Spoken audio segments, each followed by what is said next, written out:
বৌদি, আমার নতুন লিপস্টিকটা কোথায়? আমি তো খুঁজেই পাচ্ছি না। আমি কি করে জানবো পূজা?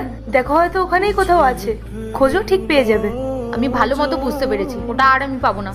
ওটা আমার কত দামি লিপস্টিক ছিল, নিশ্চয়ই তুমি ইউজ করে নষ্ট করে ফেলেছো বা কোথাও রেখে ভুলে গেছো। এসব তুমি কি বলছো পূজা? আমি তো তোমার জিনিসে হাতও দিই না।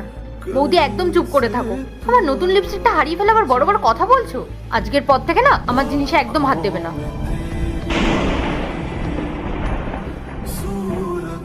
তুমি মুখ বুঝে বুঝার কথাগুলোকে সহ্য করে নাও কেন? তুমি ওর থেকে বয়সে বড় হও, ওর তো কোনো অধিকার নেই তোমার সাথে এইভাবে কথা বলার। নেক্সট টাইম ও যখন তোমার সঙ্গে এরকমভাবে ব্যবহার করবে, ওর মুখের ওপর জবাব দেবে। রাহুল, তুমি এসব কি বলছো? পূজা তো আমার ছোট বোনের হতো। আমি ওর সাথে এরকম খারাপ ব্যবহার করতে পারবো না।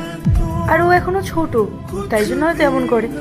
আমি জানি ও একদিন ঠিক নিজের ভুলটা বুঝতে পারবে আর নিজেকে শুধরে নেবে। আমি না পূজাকে ছোটবেলা থেকে চিনি। ওর স্বভাব, ওর আচরণ, ওর সব কিছু আমার নখদর্পণ। ও কোনোদিনও পরিবর্তন হবে না। তুমি বেকারই এত টেনশন নিচ্ছ। দেখবা একদিন সব ঠিক হয়ে যাবে। সুতোয় যখন জট পড়ে যায় না, তখন সেটা আস্তে আস্তে ছাড়াতে হয়।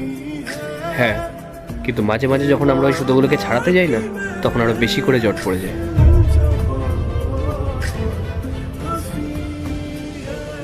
মা, কত টাকা লাগবে তোর? প্রায় 70,000 টাকা মতো লাগবে।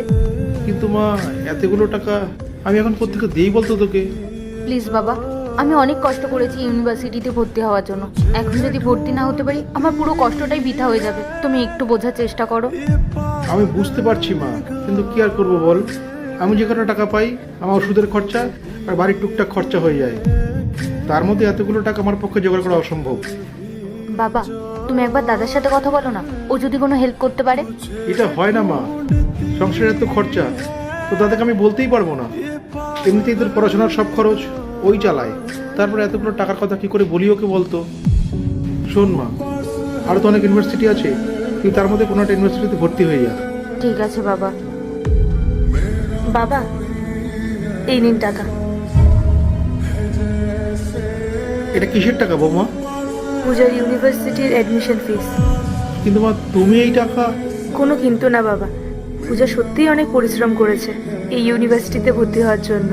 আর পূজার দাদা বৌদি থাকতেও ভর্তি হতে পারবে না, এটা তো হতে পারে না বলুন। বৌমা, তুমি এতগুলো টাকা কোত্থেকে পেলে? ওই মাসের খরচা, হাত খরচার জন্য রাহুল আমাকে যে টাকাগুলো দিত, সেখান থেকে একটু একটু করে জমিয়ে এই টাকাটা। সরি বৌদি, আমি তোমার সাথে কত খারাপ ব্যবহার করতাম, ঠিক মতো তোমার সাথে কথাও বলতাম না। আর এত কিছু করার পরেও। পার্ট 2 দেখতে সাবস্ক্রাইব করো ভেলকু 78M।